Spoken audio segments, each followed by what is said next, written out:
It's been said a bard's life can often be a hard life, or hill and jail to rove and always move from town to town. And some folk have inquired if ever we grow tired of ranging all around the world and never settling down. But one should be a little wary of remaining stationary, 'cause comfortable is lovely, but it's not the way we grow. When life starts to unravel, pick up your pack and travel. You'll find a strange serenity in places you don't know. Wriggle-dee-dum-dee-too-da-terry-o-dee. There's so much to see beyond the open door. It's outward bound we go. Who knows what we'll find that we've never found before. Adventures waiting further down the road. It's waiting for you further down the road.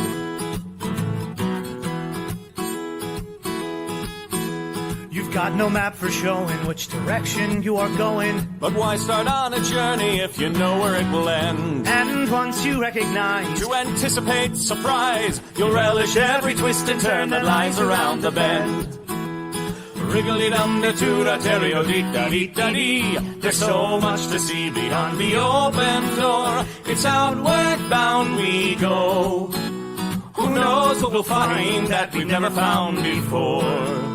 Adventures waiting further down the road.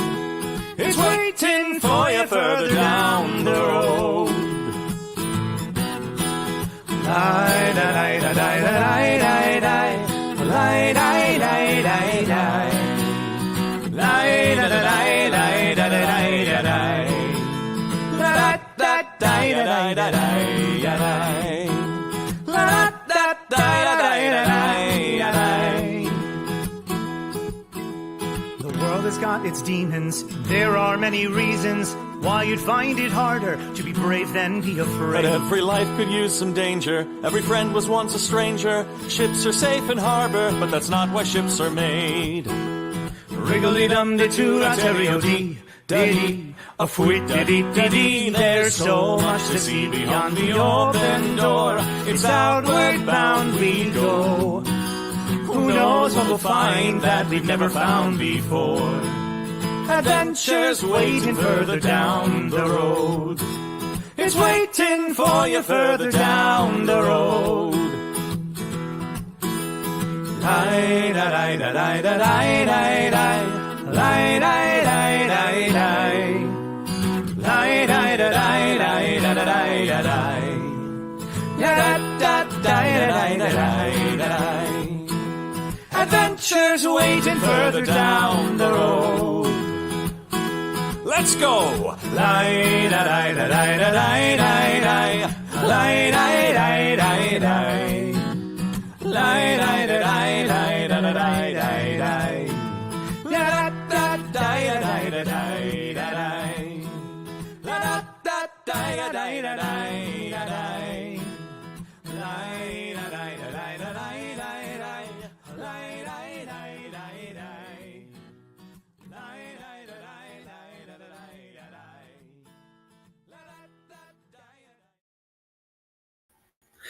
Greetings, everyone. Hi, I'm your Gloom Master, Tom Zadoyko, and with me is the baby bat, Helena. Unfortunately, just in the past few minutes, our Ghoul Master for the evening, Steve O'Dockerson, had an internet outage, which they do not expect to be resolved anytime soon. So unfortunately, we're going to have to skip the game for tonight. We're going to bring it back again next Wednesday. Unfortunately, as I said, our game master, Steve-O, the Ghoul Master, I know you're upset about it too. So am I. I wasn't supposed to be on camera tonight, but here we are. Yes, unfortunately, we're not going to be able to run the game tonight. But I figured I would stick around and say hi to everybody. The Nat 21 main game is on Tuesday nights, Jay Rinker. That's a Tuesday night thing. But thank you all for tuning in. So before she gets too fussy, I could answer some questions. If anybody has any questions about Gothic horror gaming, about anything like that, want to say hello to Helena, feel free to do so. But there will actually not be a game tonight, but I'll hang out here with you guys for a little bit, just so that anybody who's coming in gets to know that we are postponing till next week because of an internet outage for our game master, Steve-O. What? So if anyone has any questions, I will be happy to answer them. Will I be part of the NOLA tour this year? Maybe. It depends. I will be in New Orleans. The problem that I have for the New Orleans tour is that I am the entertainment director of the Louisiana Renaissance Fair, which means a lot of my time ends up being eaten up by the fair. So it will be a matter of, will I be able to get away from those duties to come to the NOLA tour or not? So I'm not 100% sure yet. Quad Kevin, I will find out as we get closer. Yes, Baby Back can answer all the questions. Yes, that's a fair answer. That is correct. So for those of you who just joined us, unfortunately, we can't do the stream tonight. Our game master, Steve-O, our ghoul master, he has an internet outage in his entire area, and it's not coming back anytime soon. So unfortunately, we're going to postpone the stream until next Wednesday. Same time, same channel. So hopefully that'll be fine. Yes, and this is the first time you get to see her. This is Helena.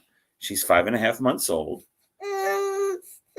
Her mom, Handler Z, is out doing a gig tonight, so it's just her and I in the house. And I was just going to be in the background running the comments, but then Steve-O's internet went out, so here we are. So surprise, surprise. Whoop. Any other questions? I'll be glad to answer what I can. Do I have a favorite funny or spooky moment from Gothic horror gaming? There have been a number. Chris Koya has been doing a bunch of lovely posts of all of the wacky, crazy goofiness that is. Thank you. That is in the.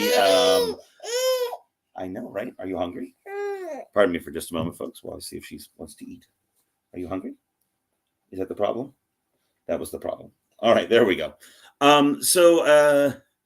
There's Chris Koya has been posting little TikTok videos of the various funny moments.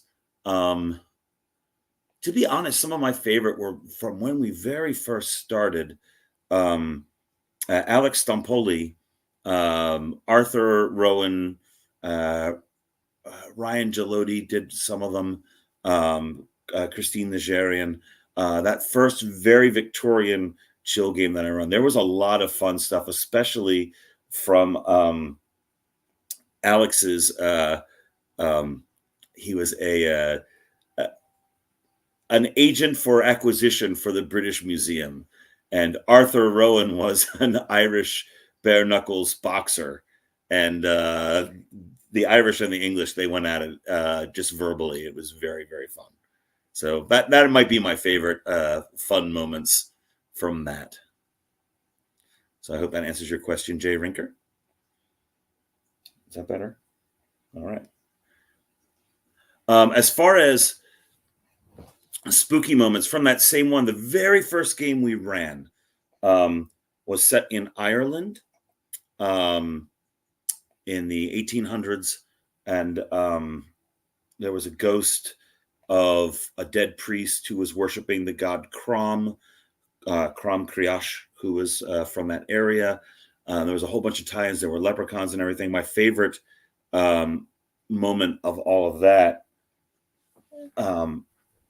was at the end when the players they go to ring the bell to dispel the evil Crom and the evil ghost, but the leprechauns appeared and said, "Please don't," because they knew that they would go with them. So that I like my horror to have a bunch of sadness in it sometimes, not all the time, but sometimes, and that really tugged at the heartstrings. And then the old woman who was running the B&B, who never got to have her dance with the leprechaun like she wanted because they were gone. Yeah. Oh, the money pocket jacket. That was that same episode. Sally. Kara, is Mr. Pym on the level? Does the game ever reveal more about him? All right. So he is mentioned in the rule book as being the current head in the old Chill rule book. Pym is named after an Edgar Allan Poe character, obviously, from the strange narrative of Arthur Gordon Pym. So they just took that name. They don't really do much with him in the rule book per se.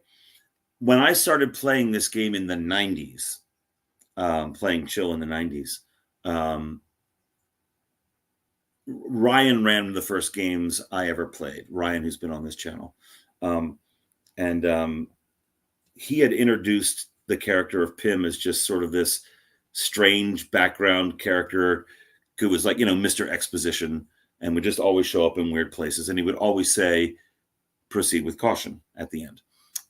That came from a friend of his who used to run Chill games, who unfortunately passed away, who would also, he's the one that originally introduced the idea of this ubiquitous Pym just showing up. So I've just decided to keep that. I've started to weave him into story now a little bit, because we've never really done that before, because we always just play goofy stuff. Yes, there is a long legacy of proceeding with caution. So that was kind of like, we just started to drift into him being background for the 1930s adventure that I've been running sporadically here, which we are going to get back to, by the way. We have a whole bunch of stuff with Pym in the background doing more things. That was a conscious choice on my part. I'm like, let's explore what does Pym have going on, and Pym seems to be fairly powerful. So what if there are other entities that also are powerful that are after Pym? So we sort of started adding that. For anyone who just joined us, we're not doing the stream tonight. Unfortunately, our game master, our ghoul master, actually, Steve O'Dockerson, has an internet outage. So we are not actually running the game this week. We'll come back to it next week. I am just filling in here with my daughter, Helena, who is very hungry, and let you all know that we were not going to be gaming here tonight. So we'll be back a little bit later on. Sally, I'm a little confused about your question. What was your favorite song to recreate? I'm not sure what you mean by that. Could you clarify what you are referring to? Because I'm a little confused. And yeah, I love the 30s series. No lie, I had just watched the most recent Indiana Jones movie, and I was like, oh, I want to set it in the 30s. I want to have the adventure, and that's why I said it in the South Pacific, because I always thought it was really cool to have that right at the very, very, very beginning, when he's down in the tropics with the plane, with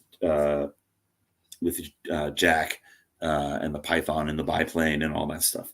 So I wanted to kind of recreate that feel. So that's how that whole adventure path started off, and I just went off on that. For those of you just joining us, there is no stream tonight. Unfortunately, our Ghoul Master has a internet outage at his place, and I don't have the game in front of me, so I don't know. He created it. I was just supposed to be here to run comments in the background, but you get bonus Helena. Let me get my daughter to hang out with us for a minute.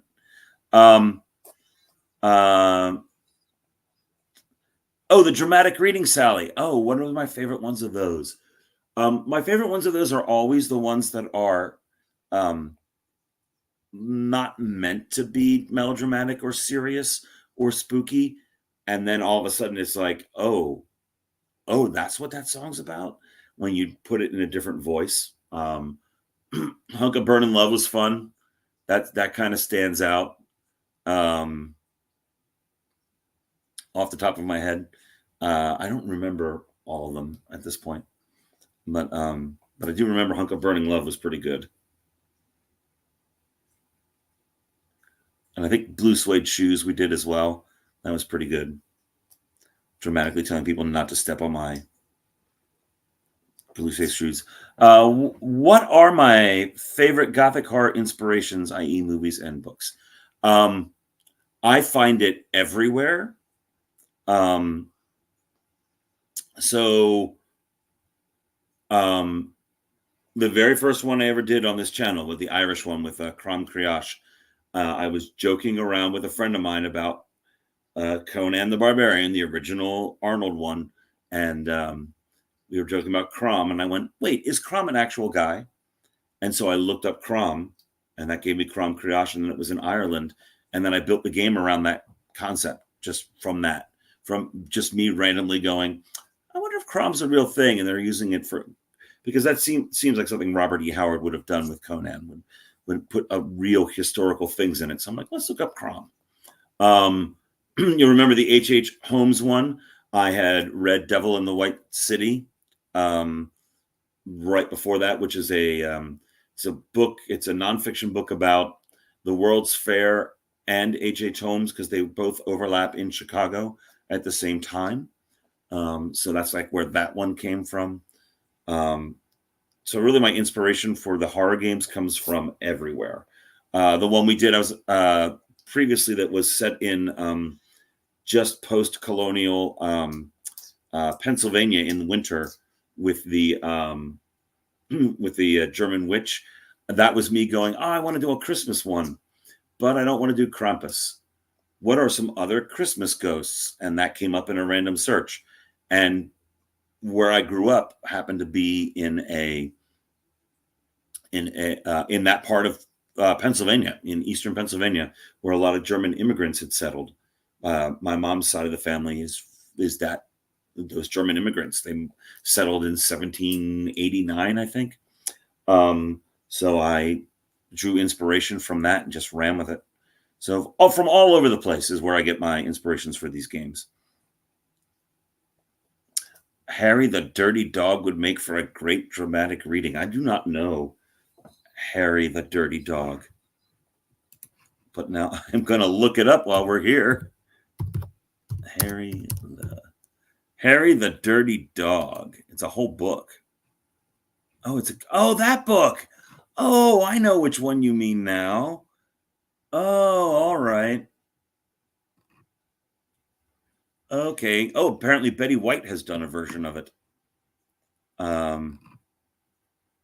Neat. Maybe next time we have a bye week. Not right now, because I've got my baby here with me, and it would be a little hard to do that. But the Troll King, if you are on next time we have a one, remind me of Harry the Dirty Dog, and we'll try to do that. And I will try to do one.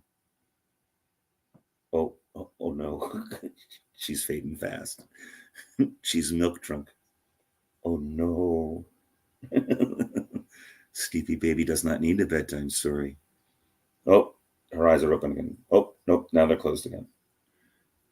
For any of you who have just joined us, we are not having the stream tonight due to our Ghoul Master, Steve O'Dockerson, had an internet outage. So we tried doing it with his phone, and the connection was just too bad. You couldn't really hear him or see him. So we are postponing our Gothic horror game till next week, so that we can get him, do it the justice it deserves.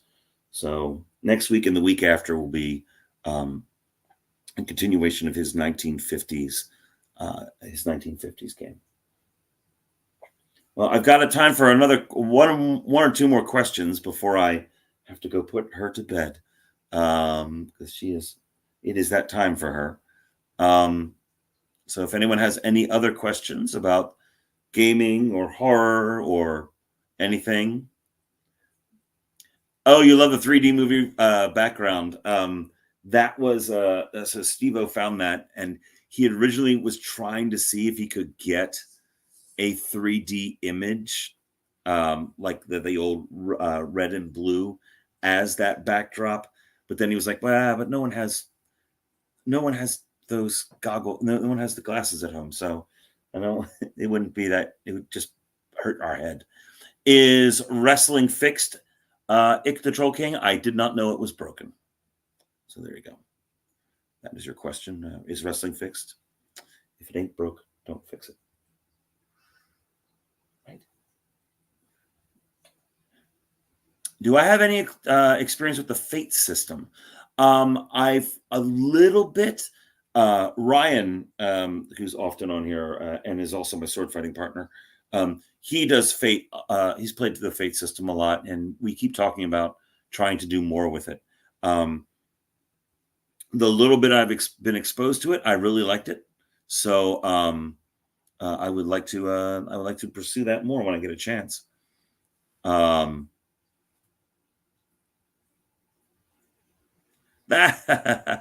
You have 3D glasses on the wall next to you. That's amazing. Oh,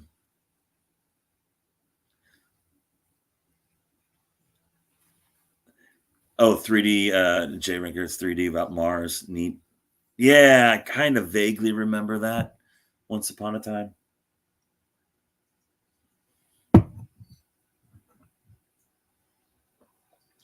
Ick the Troll King, occasional irregularity is it's a subset of quantum mechanics, and it is you can neither be diuretic and in a bathroom at the same time. They are mutually exclusive. If you are one, you are not the other. It's just quantum. I don't know. Quarks are involved. I'm not 100% sure. That is occasional irregularity. I believe that's covered under specific relativity, to be honest, as opposed to general relativity and corporal punishment. I do like this thing she does with her hands. I don't know if you guys can see it. She kind of like holds her hands when she gets tired and goes to sleep. She just holds her hands in front of her. Like a little vampire baby. Because she's a bat. Again, folks, thanks for joining us. Unfortunately, we are going to have to postpone tonight's session as our game master for tonight, Steve O'Dockerson, is experiencing basically a citywide internet outage where he is. So hopefully that will get resolved. But he tried to do it on his phone, and it just wasn't going to work. So we are postponing the game until next week. The same time, we'll post about it on our Facebook and all the things.